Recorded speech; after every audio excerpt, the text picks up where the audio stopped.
Our general age of a user in Wisconsin is 23.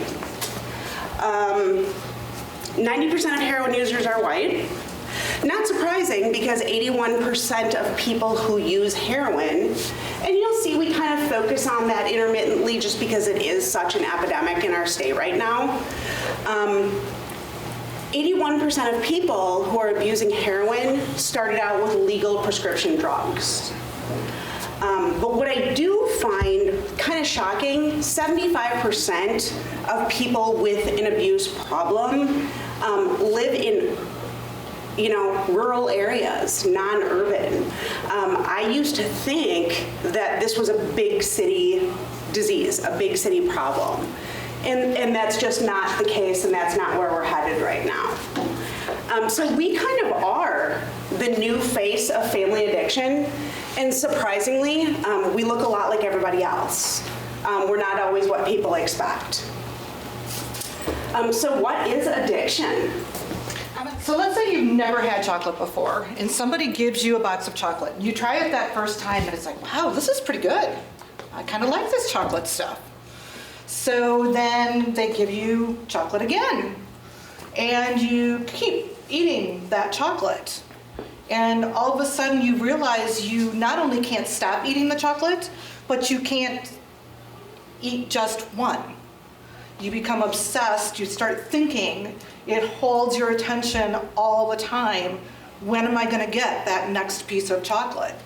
What happens is maybe you've got somebody in your family that says, hey, I noticed you've been gaining some weight. Or your doctor tells you your blood sugar is going up, have you changed your eating habits? You realize that eating that chocolate all the time is impacting not only your health, but your relationships. So what do? Do you stop eating chocolate? You might if you're just abusing chocolate. But if you're addicted to chocolate, you start hiding it. You hide it, you're sneaking it so that nobody knows you're eating it. And a result of that is you start feeling shame. You start feeling embarrassment because you can no longer control eating that chocolate. And sugar is an addictive substance. So even though I use chocolate in kind of in a light manner, it's a very real addiction. But that is what addiction is. It's when you are so compelled to utilize a substance or a behavior that it encompasses your entire life. Now, what I talked through just now are really what they call the stages of use. What's interesting is if you have a predisposed genetic addiction or a genetic predisposition to addiction, 1 to 3 uses of a substance can trigger that.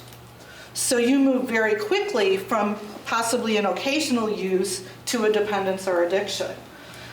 For adults, continued behavior might take years to make that jump, but for youth, especially that adolescent age group where the brain is still developing, it can happen very quickly. So what determines addiction? We know that there's 2 areas, biology and environment. The latest study that I read indicates that about 60% of people with addictions started from had a genetic predisposition. Unfortunately, we don't all know if that's in our family, because when I was younger and my grandparents both had an alcohol addiction, no one talked about it. It was the secret, the family secret that stayed in the closet. So growing up, I did not know that there was addiction in my family because I never saw it. So a lot of times there's just not that awareness. We also know certain drugs have a different impact. Kris had mentioned heroin and opiate medication. There's a significant risk to addiction with these drugs. It changes the chemicals in the brain. Now, when we talk about environment, one of the things that I want to point out here is trauma. Trauma is different for every individual. So for instance, my parents divorced when I was younger. Was I traumatized? Yes. Did it impact my life forever? No. My brother, on the other hand, found it very traumatic. So trauma is in the eyes of the beholder, for lack of a better term. Trauma also can impact the dopamine levels. A lot of studies have been done lately that look at that dopamine level, because you'll see that's really the part of the brain that gets impacted the most when it comes to using drugs or even addictive behaviors. So dopamine is what makes us feel good, what makes us feel happy. It's that pleasure zone. And what happens with drugs or even addictive behaviors, this area here, the dopamine, is impacted. So then what happens is all of these other areas, how we deal with things, our ability to make good decisions, our ability to remember things, all start getting impacted. And that's why when we look, and I'm going to talk specifically to heroin, and I know I saw the article the other day about how Wisconsin Rapids is being impacted by addiction in this area. Typically when you have people with addiction, you're going to see a crime rate increase. So, that's because these other areas of addiction or the brain start getting impacted. They can't make correct decisions any longer, because the need to have that drug is what drives all of their behavior. As I mentioned, dopamine is significant. So now the other thing is why some people and not others. I have a friend of mine, she's got twin daughters. They're both in their early 20s. And one of them has an opiate addiction and the other one doesn't. Raised the same, fairly similar lifestyles, fairly similar interests. But where the difference is in the brain. No one's brain is like someone else's, regardless of all of the other things that are common.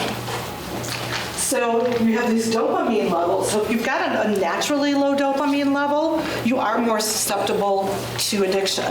Now, this made perfect sense when I started thinking about my son's addiction. My son has a heroin addiction. It started with a prescription to Vicodin when he was 15 from his doctor. My son is one of these that was always doing everything 150%. He was a soccer team captain. He was gifted and talented. He was a nationally ranked martial arts competitor. If he didn't give 100, if he played soccer and didn't walk off the field after a game with a yellow card, sometimes Brad, if he was really lucky, he figured he didn't play enough.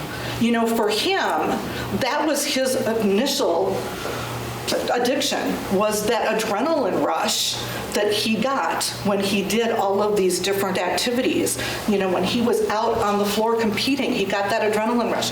That's when he felt normal. And that's because he had a low dopamine level. So the problem is that when you start using a drug or an activity to increase that dopamine level, the body starts reducing what it naturally produces. So now you need that drug or you need that behavior to feel normal again.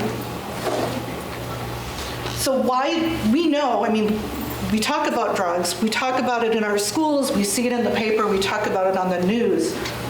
Why are we doing these things that we're doing? Why would we even think, why would our kids think to even try a prescription pain medication if they didn't have to have it? Well, if you look at why kids use, basically a lot of this information, I work with a lot of people in recovery and people that are in active addiction, and I ask them, why do you use these things? You know where it's going to get you.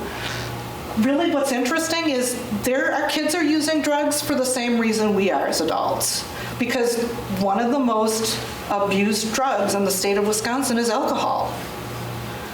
Alcohol is one of the most abused drugs.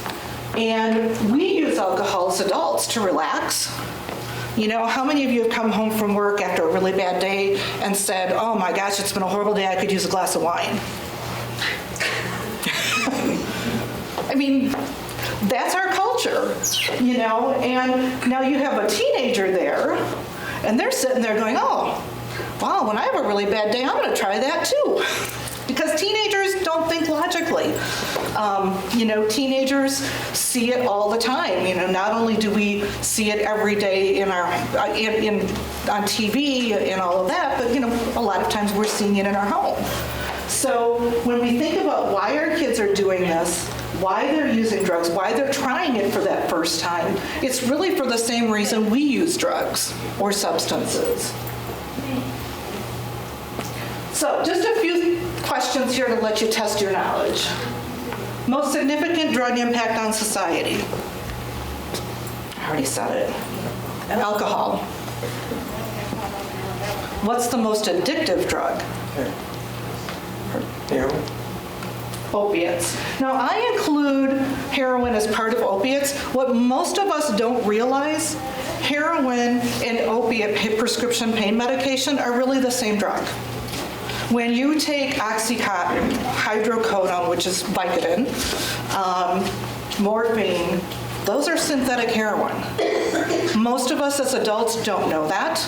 Most of the time, we are not educated in that. So when my son got that prescription at 15, I had no idea that I was giving him synthetic heroin. My grandson is 5, and last Thursday he fell at school and broke his arm.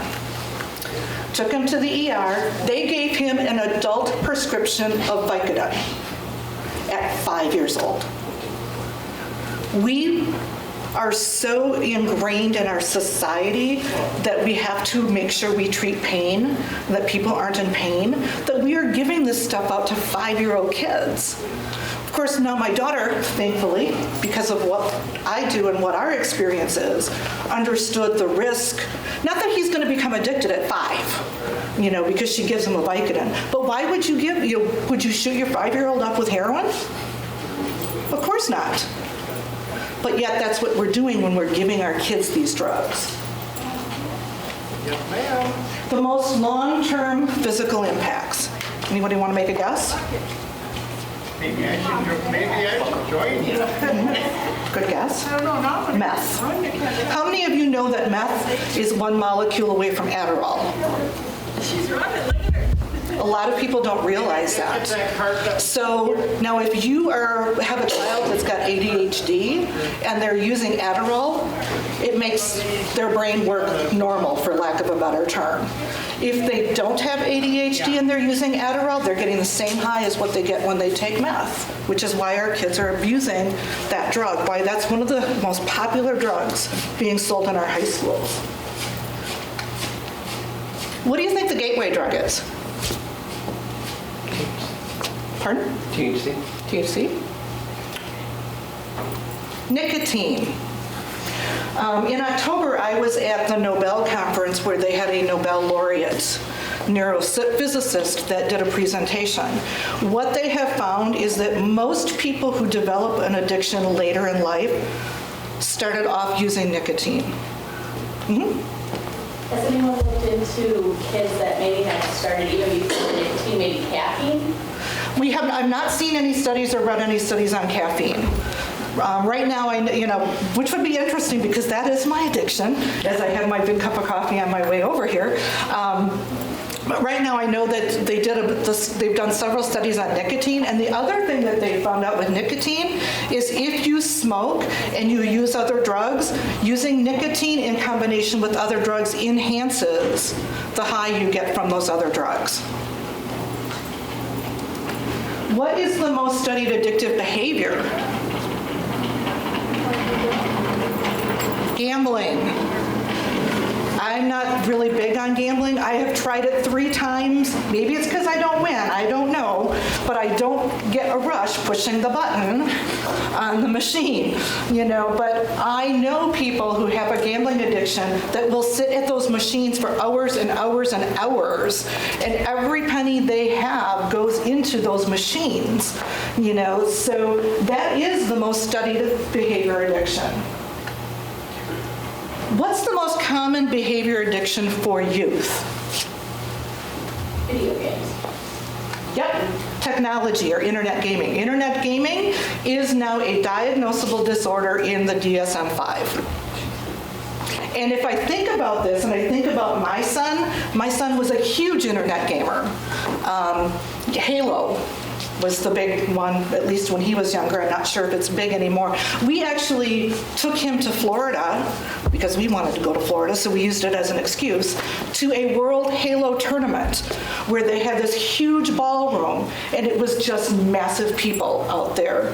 And that's all they did for 3 days, for 24 hours a day, was play Halo.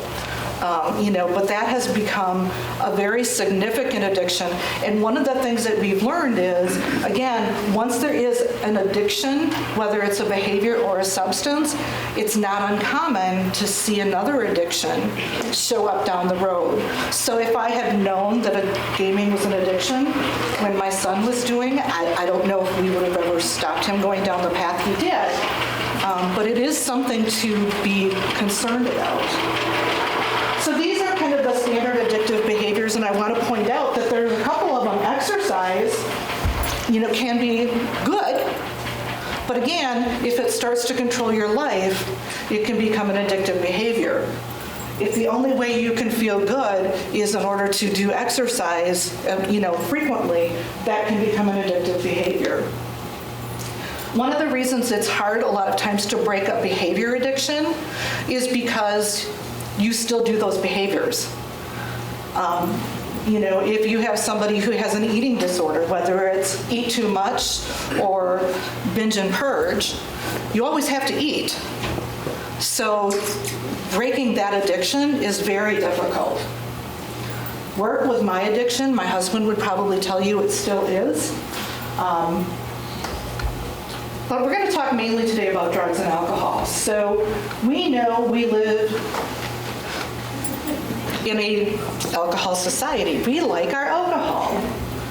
How many of you would be surprised to find out that the state of Wisconsin has the most bars compared to grocery stores in the entire country? And then when you think about the fact that most of our grocery stores sell alcohol, that probably really puts us up there.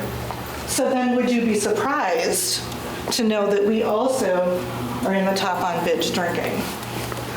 So I'm going to turn it over to Kris now, and she's going to talk a little bit more about what that impact is. And by the way, Lori Schotten, CEO of the nonprofit. I didn't bring So this is always very interesting to me with the binge drinking.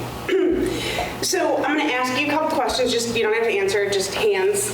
How many of you in here have been directly impacted by addiction or alcoholism, or know someone very well that has? Okay. How many of you, at some point in your life, have been at a bar, been at a party, gotten in your car, and perhaps driven home after having one too many? Are there any police officers here? Okay, so this is the best way the difference between substance abuse and alcoholism or addiction has ever been explained to me. We have a $3 trillion substance abuse problem in our country, but that doesn't mean that those substance abusers are alcoholics or addicts. In the face of negative consequences, a substance abuser has the ability to change their behavior. So if I go to the bar, I drink too much, I get a DUI on my way home, I'm going to change my behavior because I know that those negative consequences are going to get in the way of my normal life. A true alcoholic or an addict, in the face of the most negative consequences, even death, does not have the ability to change their behavior because their brain is telling them that this is a need, not a want. And that is why you see 6th, 7th, 8th, 9th DUIs, because these people truly do have a brain disease and they do not have the ability to change their behavior based on consequences alone. We're drug culture too. When you look at this slide, you'll see we have essentially been given medication since about birth. So you'll see it, I hope. Okay, here we go. From 0 to 65 plus, what the most prescribed drugs are to people. In Wisconsin alone, we fill 6 million prescriptions per month. So this is just normal. And in light of that, would it be any surprise that after marijuana, the most abused drugs are actually legal prescription drugs? And probably not a surprise. So what are the impacts? We look at the 26 million people we have that have addictions, 23 million people in recovery, but out of those only 2.3 million received treatment. So that is like saying the population of Wisconsin and the population of California all have an addiction issue, but we've only treated 5 cities. We simply do not have enough treatment. And when I asked before how many people knew someone or were directly affected, I'm not surprised by the amount of hands, because 1 in 3 families has been touched by this. Oftentimes, if I have people say, I don't know anyone who's been touched by addiction, my answer is, you most likely do, but they're still too ashamed to talk to you about it because of the stigma. And the impacts. We know what the impacts are for the addict or alcoholic. There are also impacts on the family in reduced workforce ability and productivity. I know when my son was actively using, and I worked in a hospital environment, I by no means could focus 100% on my patients, because the back of my mind was wondering where my child was, if he was alive and what was going on, or if he was incarcerated or something like that. And then we have the direct and the indirect impacts on crime. And you'll see a slide later, and I won't read everything word for word for you, where it says 37% of burglaries or robberies are all drug-related. But that's the percentage of things that actually have a drug-related crime with them. But how many of the petty thefts and crimes are actually drug-fueled? Certainly more than 37%. So it's a society disease. We have the statistic up here of the 843 died from overdoses in 2013. Almost 50% from opioids, but only 27% from heroin. And that's kind of a skewed statistic, because that number's large enough, but if we look at it a little bit more and you couple in how many times Narcan was used, does everyone know what Narcan is? It reverses, it's an opioid antagonist, so it reverses an overdose. If you look at in that year how many times it was reported that Narcan was used through the emergency medical system or reported to the AIDS Resource Center of Wisconsin, what you actually come up with in Wisconsin alone was 1 overdose approximately every 40 minutes. So average age of an overdose death is 43. Kind of an odd number. Because maybe you'll remember from one of the first slides, the average user is age 23. So why is that number so high? Why is it 43? And that is because statistically we are seeing now an increase, and in Wisconsin, of youth and of our 55 plus in age. Why is that? Well, the youth is obvious. It's there, it's readily available, and their brain is probably not fully developed enough to realize that one bad decision could change the rest of their life. 55 plus is people living in multiple states, seeing multiple doctors for multiple ailments. And that is why when you think about opioid-related overdoses, only 27% of them are heroin, because the other people are actually overdosing on legal prescriptions. And then here's where we get to the 30% burglaries, 7%, and the sexual and physical assaults being drug or alcohol related, which I'm sure we can all understand. It's also a workplace disease.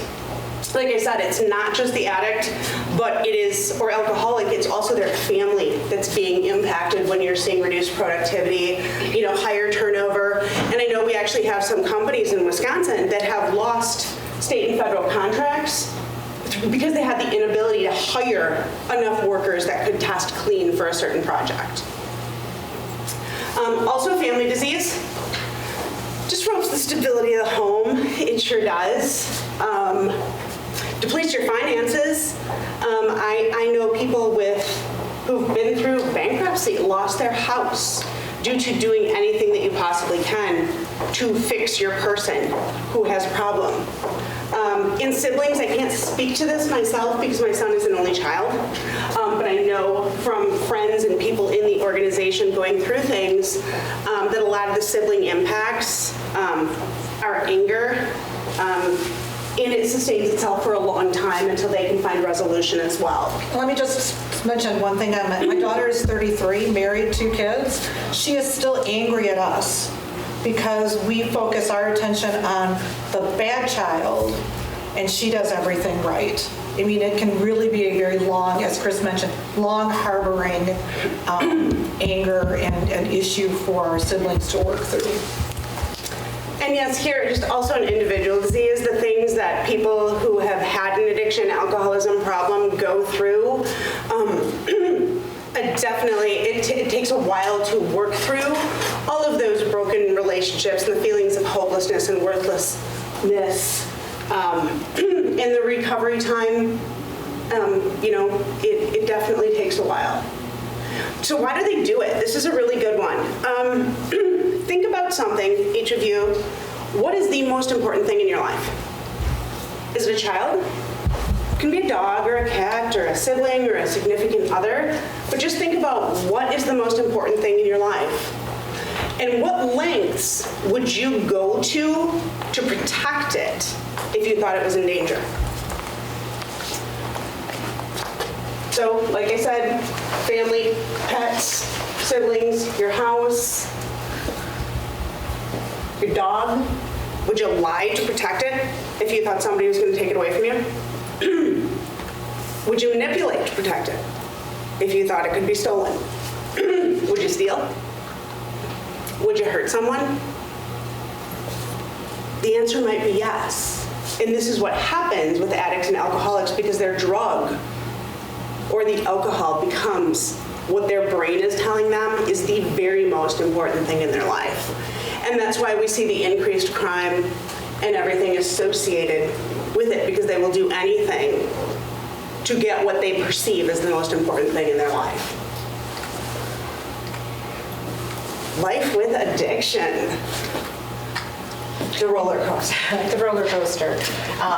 And this is pretty appropriate for me because this has been our life for 6 years. We have, our son is now, he'll be 22 in April. As I said, this started when he was 15. In these last few years, he has done 7 outpatient, 5 inpatient, 6 sober living, 1 of which was a Department of Corrections program, and he is currently in the Outagamie County Jail, where he is serving an 8-month sentence. Our life is a series of ups and downs. For him, more downs than ups. You know, it truly is something that even though Kris's son actually celebrated 2 years in sobriety on Saturday, which was a huge thing to celebrate, especially when you figure he's 22 years old. Even with 2 years in, Kris still rides the roller coaster emotionally because you never know if today is the day that you take the ride down. So even for those of us who have our kids in recovery, this is what life looks like. And I get really sick on roller coasters, so I'm really hoping someday I can get off this dang ride. But it is just a crazy life. So how do we help those that we care about recognize that they may be going down that wrong path? And Kris talked a little bit about, when to differentiate between abuse and actual addiction.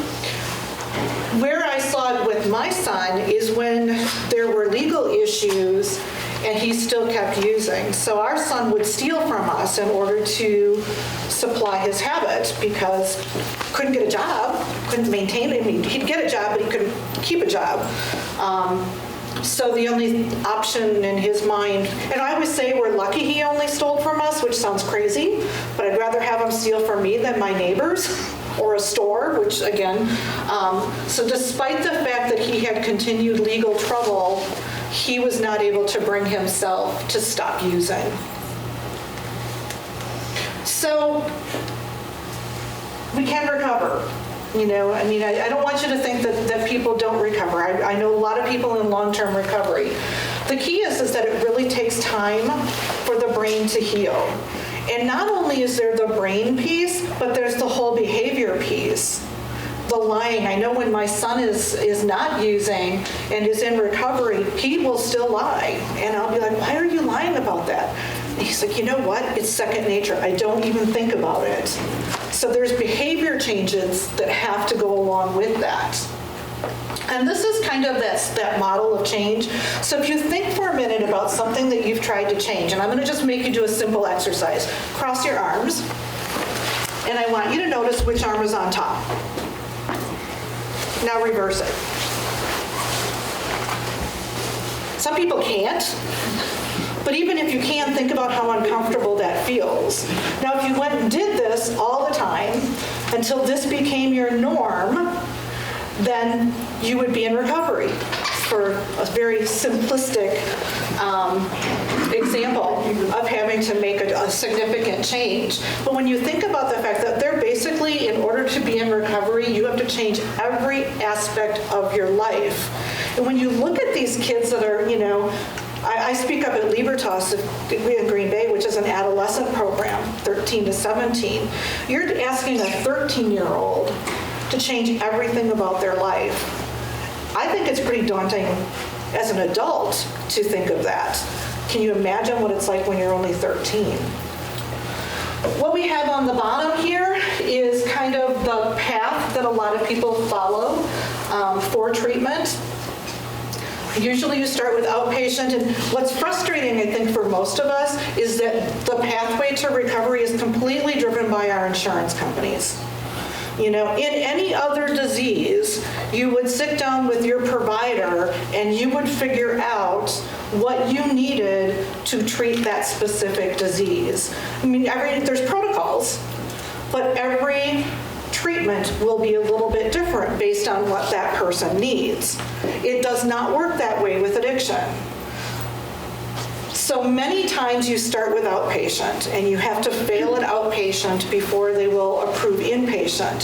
For people with opiate addictions, failure can be death, because it is something that you can die from. You see the same thing sometimes with alcohol, people that die of alcohol poisoning. We have support groups out there. Support groups are typically free. Then maybe you can get into inpatient. Inpatient, again, is driven by insurance availability, bed availability, but also it's driven by how many days your insurance company will pay for. When I speak up at Libertas, there's kids that are in there, their insurance covers 3 days.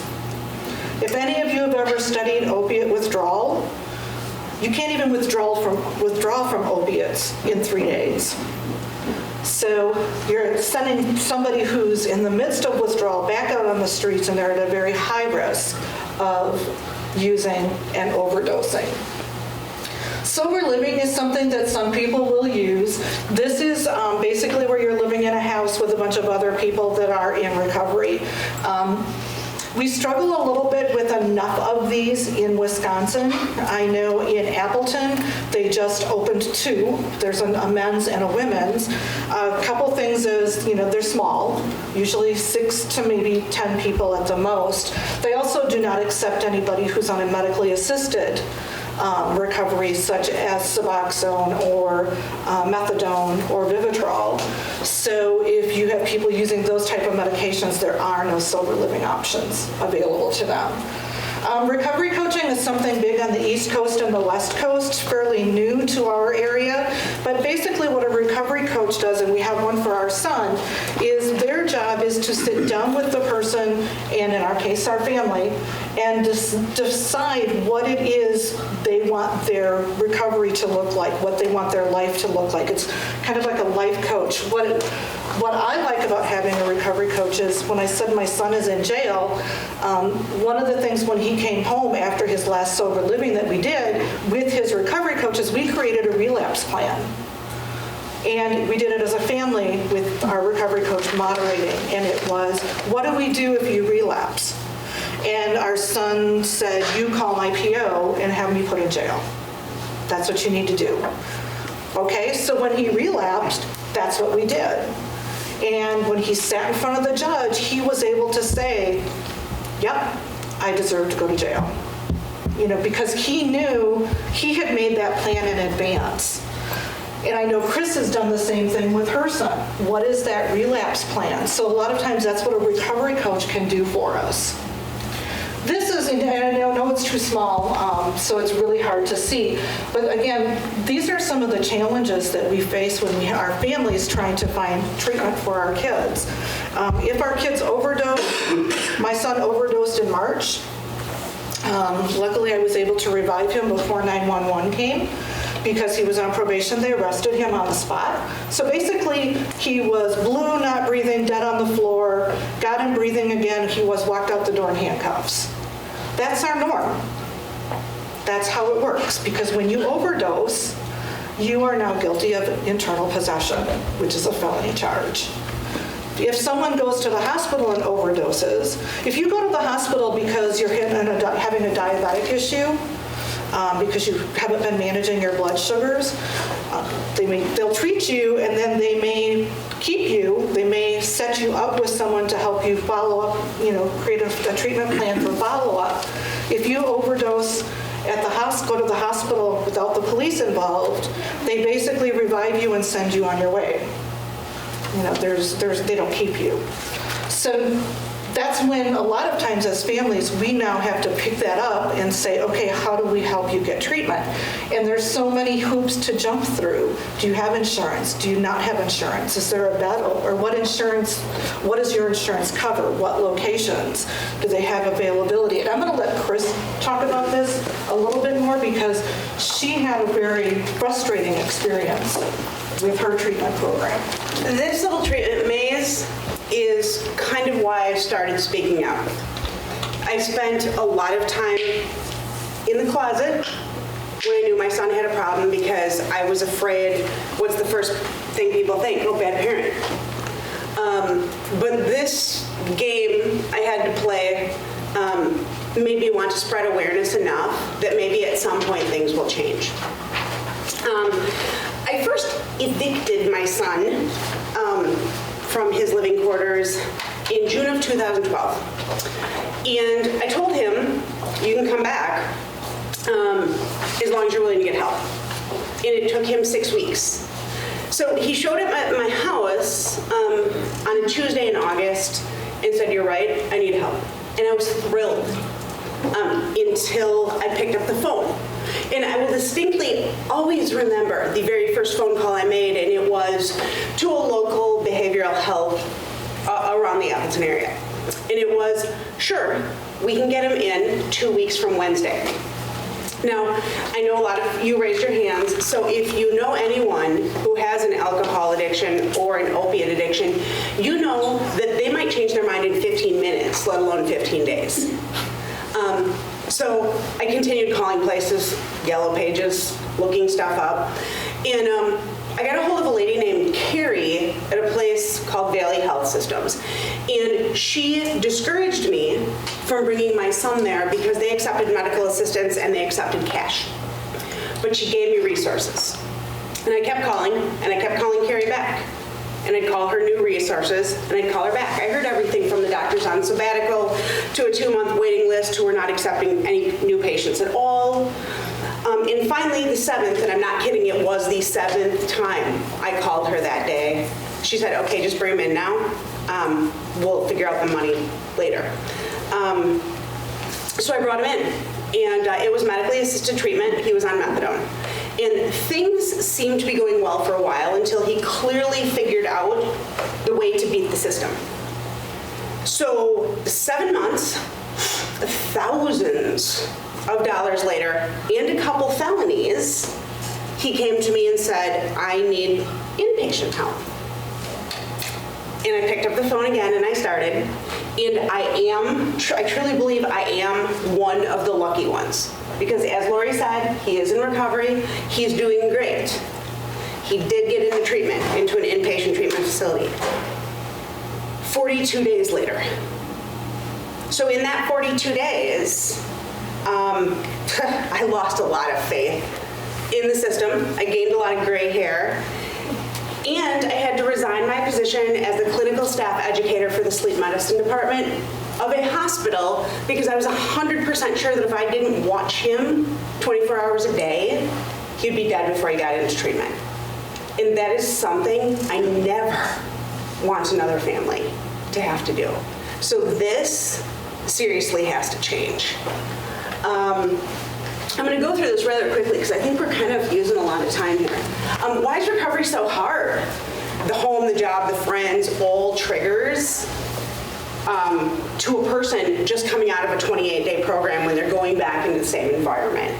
Things need to be a little bit different, and treatment needs to be longer to ensure that relapses don't happen as quickly as they do. Grieving what's been lost. This is something that kind of all families go through, and this is where my friends on Facebook post about their child graduating from college, and I go, I wish my child would have gone to college. And I want to be happy for everyone, but this is where we kind of all go through this process of, wow, things didn't quite turn out the way they should have. And I'm there. I'm happy, I'm proud, I'm optimistic for today. I do realize that today's recovery can be tomorrow's relapse, but this is a significant thing for families, and you do not get here quick, getting over the loss of all the things that could have been. And that is kind of forgiving yourself for not knowing what you never wanted to know. You know, I didn't do the research on addiction. I didn't do the research on recovery, on insurance. I didn't do any of that until I had to. Because why would I? It couldn't have happened to my kid. And what are the rules? There really aren't any. You hear the tough love, kick them out, turn their cell phone off, don't let them back.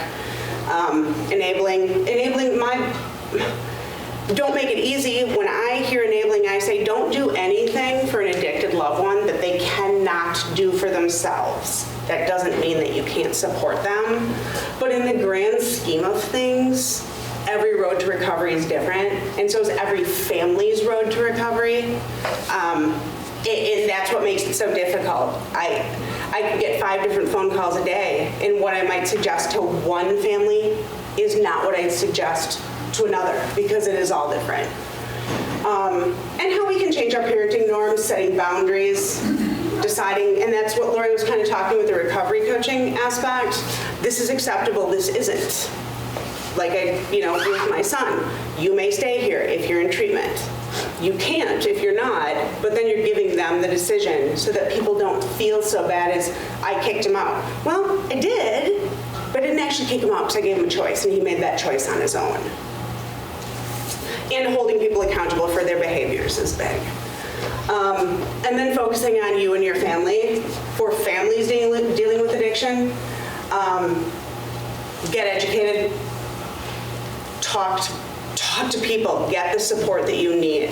Because there are too many people, and I always bring this up because I found it very interesting. There was a family that came to our support groups when they first started in the Appleton area, only to learn 3 weeks later that people that lived roughly 3 blocks away from them had the same problem. They'd been friends for years, but never discussed it because they were both too embarrassed. So, protect your household, as Lori had said. Make sure that your items can't be stolen if it's your kids, if it's your kids' friends, and then the changing behaviors. You tend to, if you have someone with a loved one, that has an addiction issue, you tend to focus all of your energy on them and forget about yourself and the rest of your family and siblings included. Support options that are out there for people, the 12-step support groups, non-12 steps, which are Smart Recovery, Celebrate, things like Wisconsin United We Can, where we have support groups all over the state, and they're actually just peer-to-peer. We introduce ourselves and we talk, so they're not as structured as other things. And recovery coaches, but there are options out there for people to get help or for you to refer people to get help. And then again, supporting families. Realize, addiction knows no bounds anymore. We have doctors, lawyers, teachers, Indian chiefs, everybody in our support meetings. We are a group of people who look relatively normal, and we are. It's we can't continue to stigmatize addiction and alcoholism and expect anything to change. And then we'll move on to just a little bit of prevention. So one of the things that I did is I went out to a bunch of people in recovery and people that were still using, and I said, what would someone have said to you to where you would have never picked up? The answer was nothing, which was a little discouraging. But they said, here are the things that they wish they had known. They wish they had understood that addiction was a disease. Too often they think that they're just weak or immoral, and that's why they can't stop using. Kris talked a little bit about the fact that a lot of times people don't recognize what the difference is between abuse and addiction, so they don't stop themselves at that abuse stage. And that's where people need to kind of understand that differentiation. How to talk to somebody that they're concerned about, and how to help them find help. So when I talk to health classes, mainly when I talk to kids, this is just kind of a CPR for addiction, how to talk to somebody. I'm worried about you. I want you to get help. I don't want you to go down this road. I don't want you to die, whatever that is. And then here are some resources for you to talk to. We talked a little bit about changing conversations, and I had mentioned this earlier about alcohol. We don't equate it with making us feel better or something that we have to have. Same thing with drugs. This was kind of an eye-opener to me. I have a 3-year-old granddaughter. I have rheumatoid arthritis and I have Crohn's disease, so I take several medications, and my 3-year-old granddaughter said, "Why are you taking all those pills, Gaga?" And the first thought that popped into my head was to make me feel better. Well, as I thought about that, that's kind of a bad message to send, that you're going to take pills to feel better. So what I try to tell people to do is equate medication with a specific issue. Take this cough medicine to stop your cough. Here's some aspirin to stop your headache. But again, talk to doctors and ask what other options are out there. We tend to think that that we have to have medications. But what options are out there? And if you have them in your home, lock them up or hide them.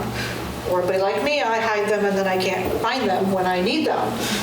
But taking those medications out of the hands of your kids. Help them understand how to change conversations. And one of the things that we tend to forget, myself included, is no is a complete sentence.